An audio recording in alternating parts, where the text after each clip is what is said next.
Alright guys, welcome back to the channel. Welcome if you're new. Thank you for taking time out of your day to check the video out. We have more PlayStation news, rumors, and leaks to go over and cover here today. So before we dive into it, if you end up enjoying the video or finding it informative, leave it a like. And if you are new here to the channel, please consider hitting that subscribe button as well. We're starting here talking about a game that I actually missed yesterday when it comes to talking about PS5 Pro enhanced titles. We have Rise of the Ronin. Team Ninja says experience Rise of the Ronin with improved visuals and frame rates on PlayStation 5 Pro. Now, they don't reveal here exactly what we can expect in detail. I imagine they're going to be revealing that sometime soon as we get closer to the launch of the PS5 Pro, but I just wanted to kind of throw this in here at the very beginning of the video. If you're somebody who played Rise of the Ronin or is thinking about playing Rise of the Ronin and you're buying a PS5 Pro, this is another game that will benefit from it. But we're moving on to the next topic, which talks about the Monster Hunter Wilds open beta and how PlayStation Plus subscribers actually gain early access. This was announced yesterday. We know that Monster Hunter Wilds is a big game that's going to be launching next year, and it's a game that's been heavily marketed alongside PlayStation. I guess I should say Capcom has been marketing it alongside PlayStation. But they did announce that the beta is going to begin for PlayStation Plus subscribers, where they will be able to gain early access starting on Monday, October 28th. So just, a couple of days from now. And that's going to last for about 3 days. And then the beta is going to open up to everyone starting October 31st. So you don't need to be subscribed to PlayStation Plus, obviously, to be able to play the Monster Hunter Wilds open beta. But if you do want to have that early access, if this is like one of your most anticipated games and you want to get as much play time with it as you possibly can before the official release next year, then I imagine you're going to want to be subscribed to PlayStation Plus to be able to play this for as long as you possibly can, because once the beta ends, assuming they're not going to do any more, it's not coming out till February of next year, so you're going to have to wait a little while. But moving on to the next topic, we actually have sales data that I want to go over with you, specifically for console hardware. Being reported by Insider Gaming, video game hardware sales continue to fall in the United States, and not by just a little bit. Circana released the latest US data on Wednesday, and it shows yet another month of falling sales numbers. Hardware spending fell from $445 million to $251 million, or, in other words, a 44% drop year over year. The fall represents the lowest amount spent on hardware sales in September since 2019, where revenue was at $242 million. The drop in sales was felt across the board, as sales of the Xbox Series systems fell 54% year over year, followed by a 45% drop in PlayStation 5 sales year over year, where the Nintendo Switch, it's obviously set to be replaced with the Switch 2, but that did see a 23% decline year over year as well. In total, year-to-date hardware sales are around 30%. They're down 30% compared to last year. It's worth mentioning, however, that sales have still brought in $2.5 billion in 2024.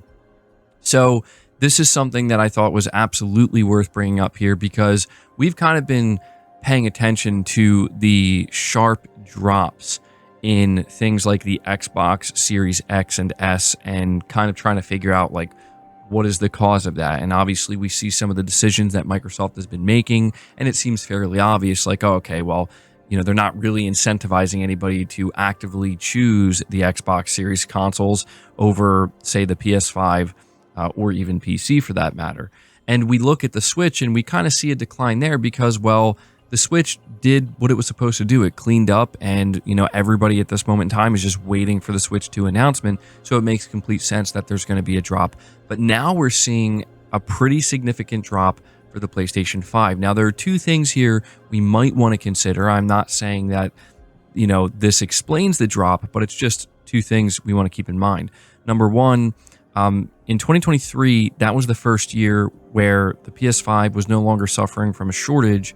So you look at September 2023, it maybe makes sense that there's going to be a bit of an artificial boost, because for September 2021 and September 2022, people literally couldn't find PS5s to buy them, or they were struggling. 2023 is the first year where basically they were widely available to literally everybody, so it makes sense that it might get a bit of an artificial boost. The second thing is the PS5 Pro. The fact that in September, people were well aware that the PS5 Pro is going to be revealed, and everybody was kind of waiting for that reveal to see what's it going to offer, how much is it going to be, when is it going to release. So a lot of prospective PS5 purchasers would have maybe said, maybe I'll wait, right? But at the same time, neither of those things might be impacting the data we're seeing here, and I want to make that clear.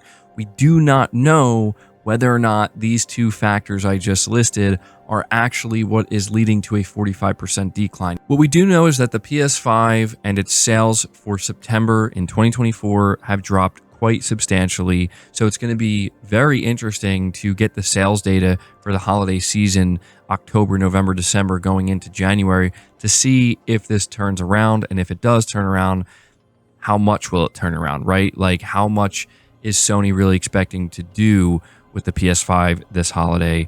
And it'll also be very interesting to find out how much the PS5 Pro impacted that in a potentially positive way, but definitely something we're going to want to pay attention to, because it does seem to indicate, this is like the first time I would say we're seeing a sign that, you know, it's not just Xbox console sales starting to fall off now. It's not just the Switch. It's now we're starting to see the PS5 slow down again. We'll see how it all plays out. But we're going to move on to the next set of topics here, which I think is actually good news. So when it comes to sales data, we're learning that 82% of all PS5 consoles sold are the disc-based model, to whereas only 18% make up the digital model. Now, obviously, there are a lot of people who bought disc-based PS5s but went all digital, or were all digital from the beginning. I think the reason for this, you know, we're seeing data where it's like 80% of people are buying their games digitally now.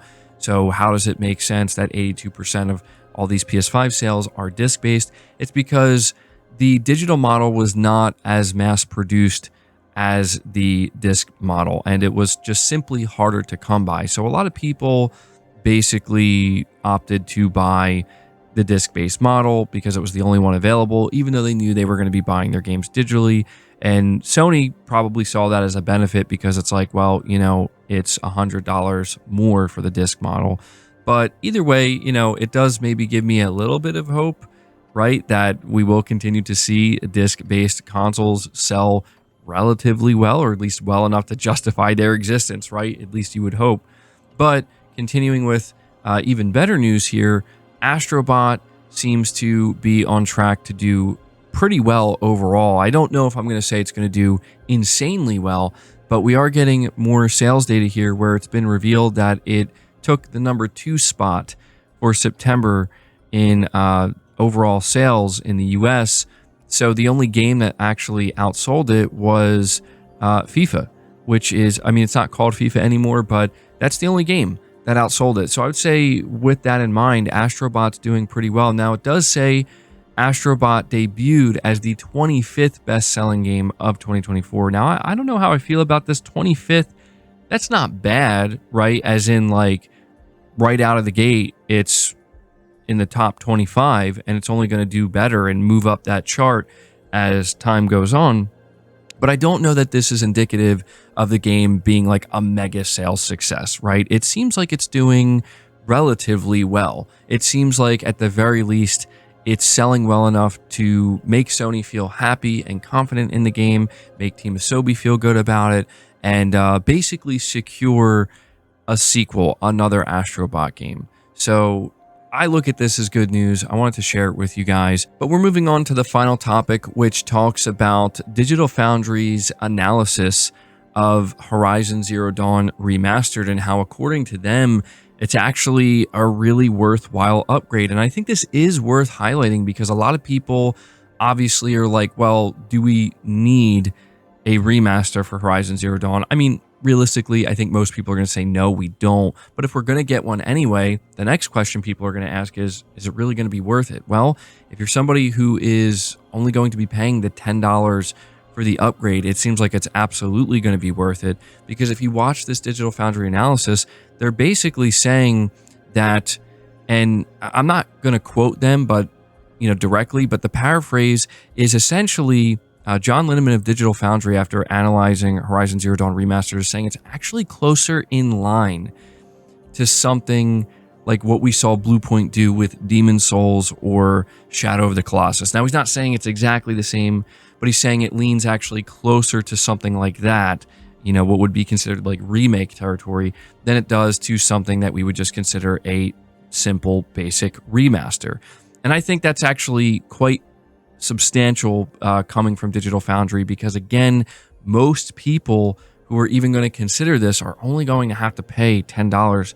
And the fact that you're going to be getting like that much for a $10 upgrade, I mean, that's really not that bad. And I think that, when you watch this Digital Foundry video, I did watch it myself, you really do begin to kind of have a greater appreciation for, okay, Nixxes Software, they did a lot here. Like, you can tell that they basically overhauled this game in a lot of ways, and the Horizon Zero Dawn title is benefiting greatly from it. But I just wanted to kind of share this with you for anybody who's curious. I know a lot of people are just simply not interested, and that's totally fine. A lot of people played Horizon Zero Dawn in 2017, and they enjoyed it, they loved it, and then they moved on, and they don't really have plans to go back and play it or play a remaster. But for anybody who is interested in, at the very least, knowing how substantial is this remaster, it's quite substantial. They put a lot of work into it. And I just wanted to share that with you guys. But that's going to do it for the video. I hope you enjoyed it. I hope you found it informative. If you did, be sure to leave it a like, subscribe if you're new, hit the bell notification icon, and feel free to share the video out on top of all that. But until next time, guys, take care.